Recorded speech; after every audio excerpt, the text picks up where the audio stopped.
Good evening and welcome to the Legion Cantina. In today's episode, we're going to be doing a unit review for Daimyo Boba Fett for the Rebel faction in Star Wars Legion. Daimyo Boba Fett, he was one of my favourite units to use in previous version of Legion. Not one of the best units, but one of my favourites to use. And actually, that's kind of stuck through despite these sort of changes to standby in the new edition as well. So we're going to be running through some strengths, some weaknesses, talk about his command cards, some lists you can build around him, and then kind of how you can use him in game. So first of all, his strengths. Independent standby, especially with Sentinel. So for those who don't know, Sentinel means that standby goes to range 3, and independent standby just means if he doesn't get an order, you're going to get a free standby token. Essentially what this does is it kind of gives you pseudo order control. Doesn't give you order control, but it does mean that if a unit performs an action that leaves it to finish within range 3 of Boba, he will either get to perform a move or an attack against specifically that unit. This used to be a lot better when you could attack any unit in range 3, but yeah, I think it's a quality of life change, and I can understand why they're streamlining the game and all that stuff, but I'm not going to get into that now. So how does this mean Boba plays out? It means a lot of the time you're effectively getting to kind of attack twice as long as they're not shooting off your standby first. At range 3, Boba is firing three black with PS1, which generally means if you've not got an aim on it, it's about 2 PS1 at range 3, and you're likely to have one crit on there on looking at the rest of Boba's card, so 2 training slots, 2 gear slots. Generally, you're not actually be taking that much kit on Boba. He doesn't really need stuff like offensive push, and like, but that's overkill with tactical anyway. And up close and personal, not really something, and those kind of things you don't really need. His gear slot's slightly different. I used to always take Recon Intel before it moved up to 8 points. Feels a little bit expensive now, but is definitely still an option you can consider, especially good with that tactical one. Means you're going to be getting 2 aims if you are able to shoot on that first turn. And then his Flamer is a 5-point gear slot upgrade, which I think is virtually always worth taking. Even if you're not planning for your boat to be up that close and personal, it is super useful to have.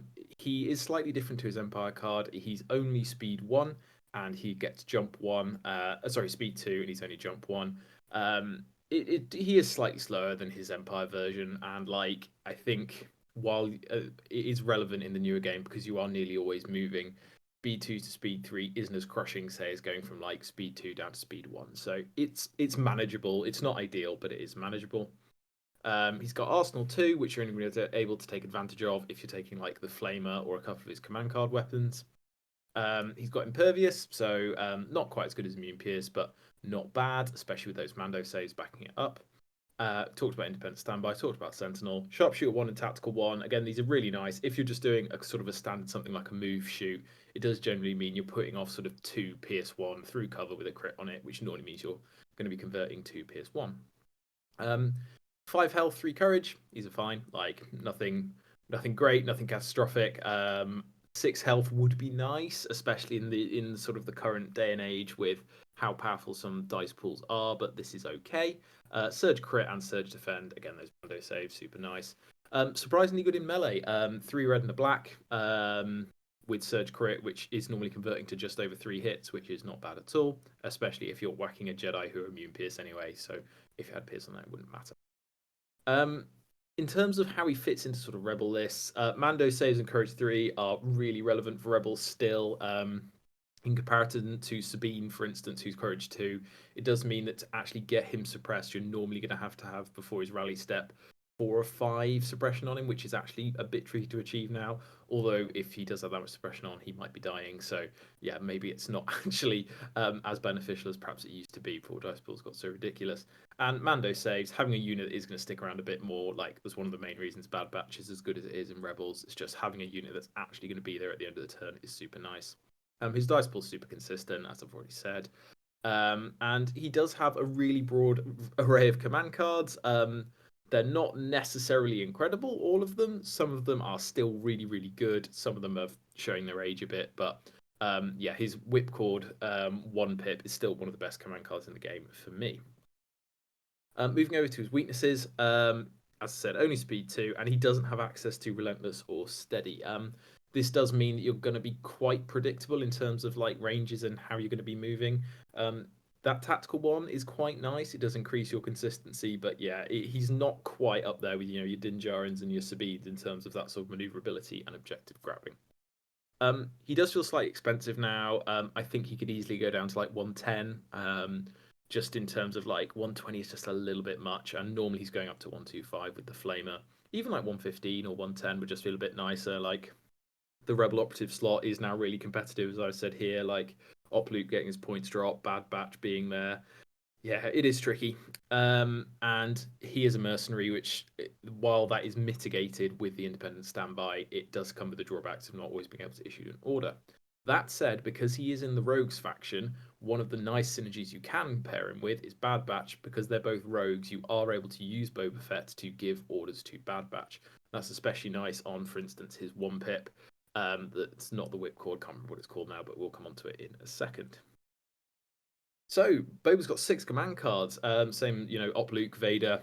They all have their plethora of command cards. Unfortunately, Boba's, yeah, some of them are showing their age. Not quite as good as they used to be. So I'll go through them sort of pip by pip. So talk about its one pips, then twos, then threes.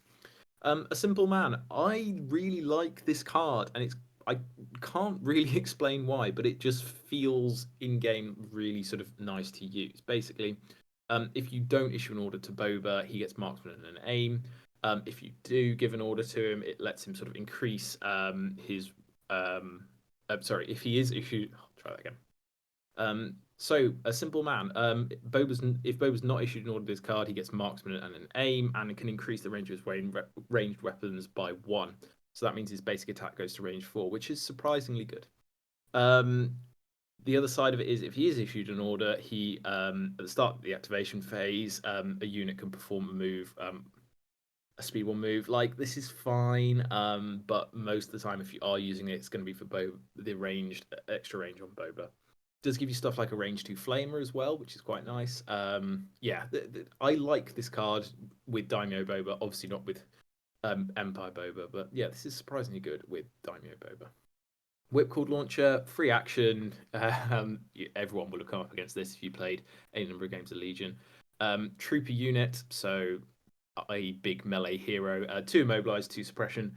Unless they got burst of speed, they're not going to be moving. And yeah, this just lets you completely lock down an enemy unit, and it's on a one pip. So if they've burned their one pips earlier in the battle, you can literally just go to range one, completely lock them down for a turn, and then zip away. And taking away a whole turn of activation from a big force user, your Anakins or whatever of the world, really nice. And this is still a very relevant command card.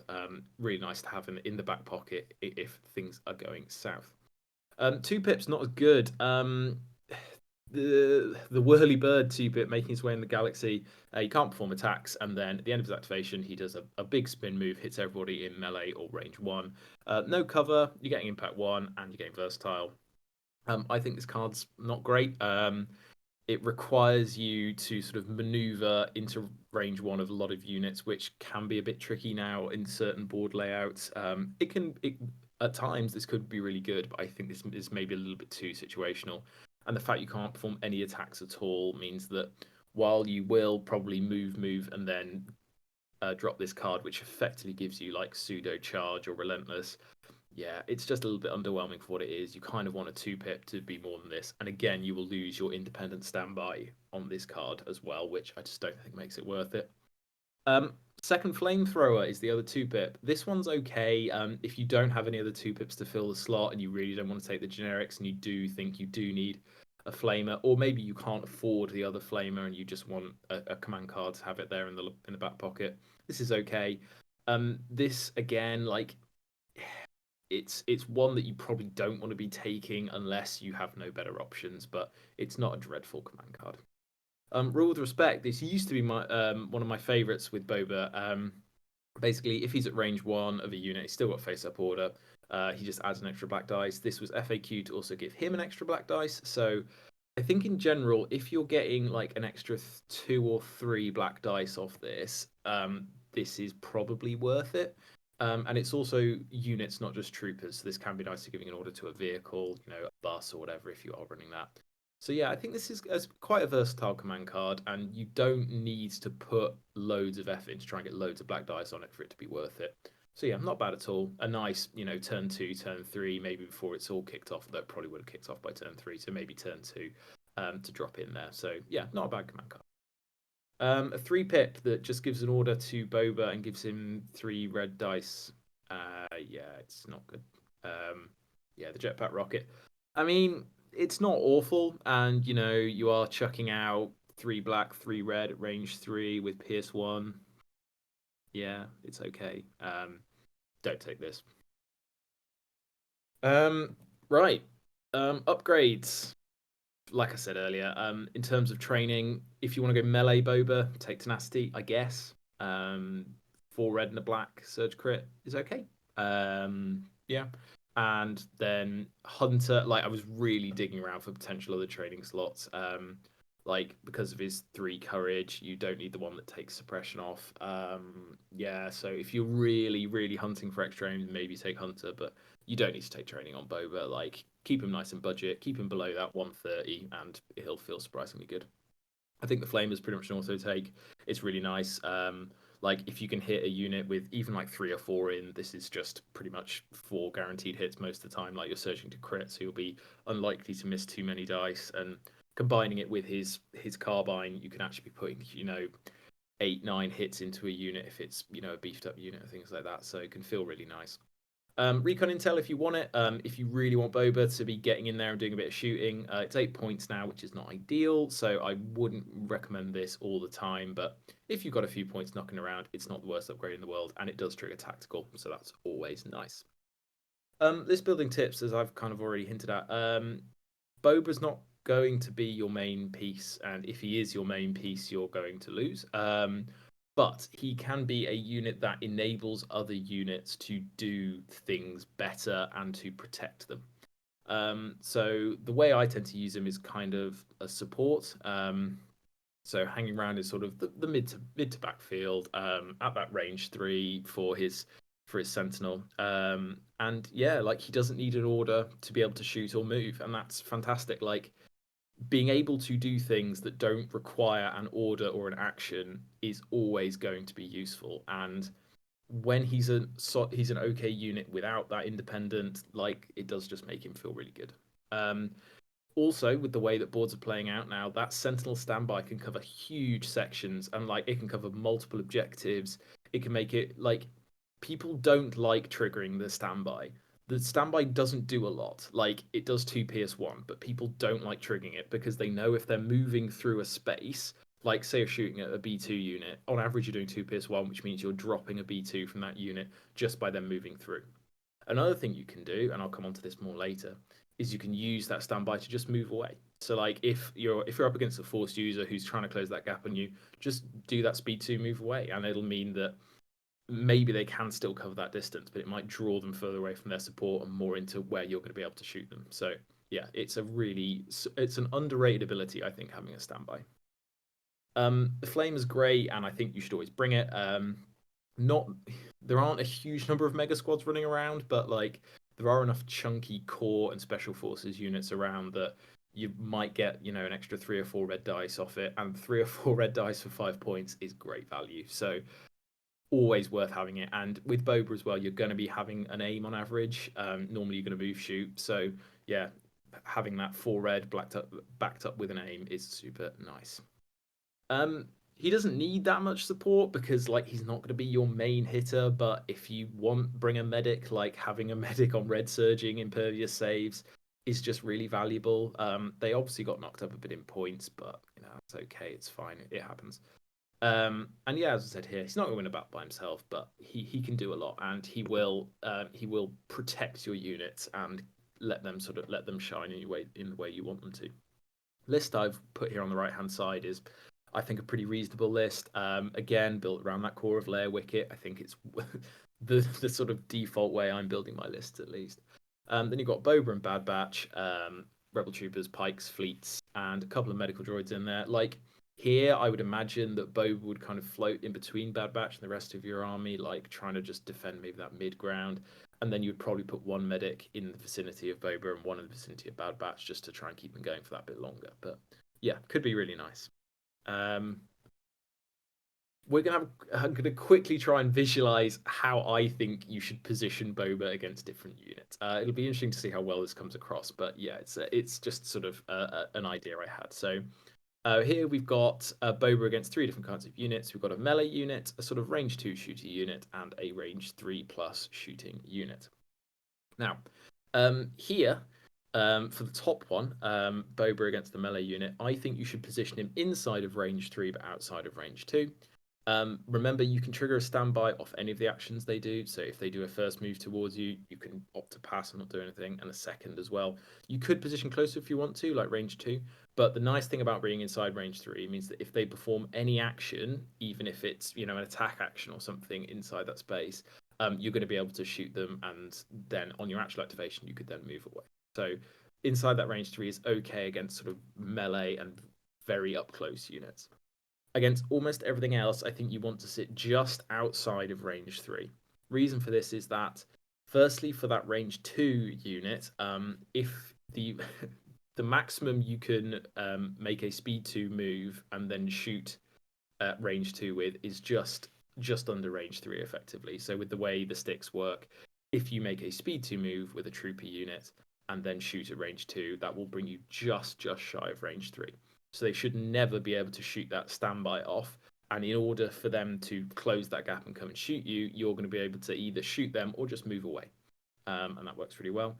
Against the range 3, because you're coming up against sort of a bit less firepower, if they move, if this is a range 3 shooting unit, and they move up inside that range 3 to be able to shoot you, you'll have a choice to make. Basically, you can either then back away so they're not able to shoot you, or you can opt to just shoot them before they shoot you, because it's after each action is resolved. So after they perform a move that brings them into range 3, you're going to be able to have a pop at them.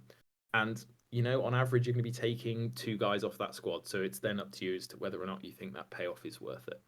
But yeah, just a little idea of how you think you should use it. Probably doesn't come across that well.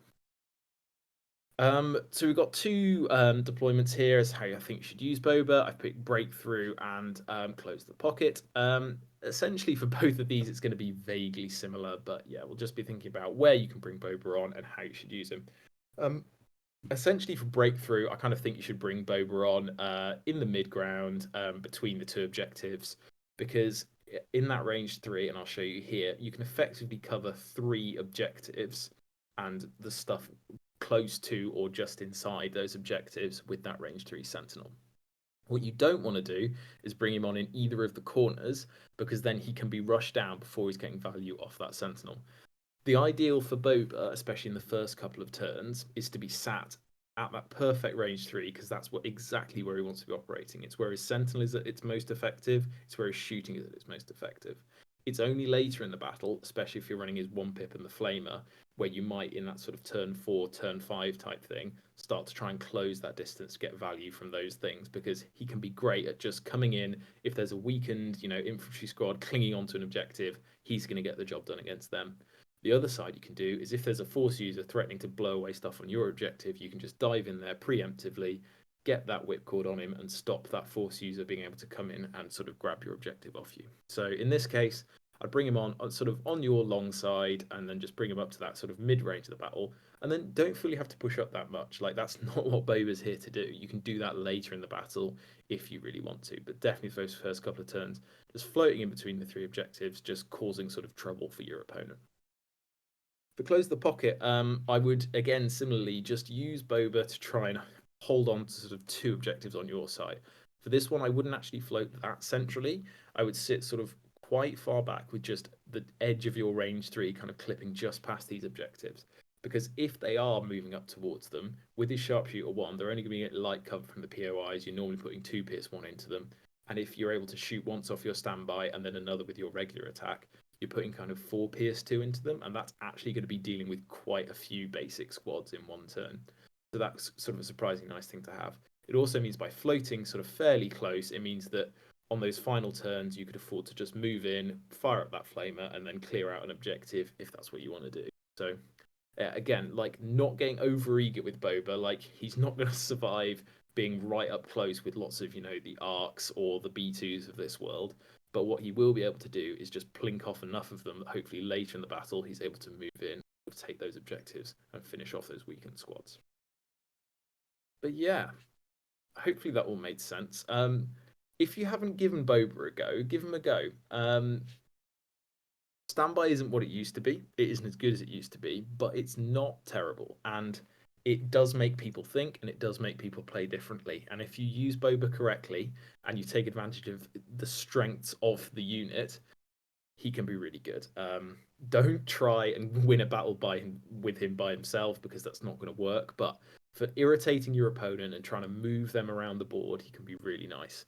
I don't necessarily recommend pairing him with stuff like Op Luke or Ahsoka. Like that's not quite where I see him being at his most useful. But with other shooting units to kind of guard and protect them, I think that could be really nice. So yeah, give him a go. Let me know what you think in the comments below, and we'll see you for the next one.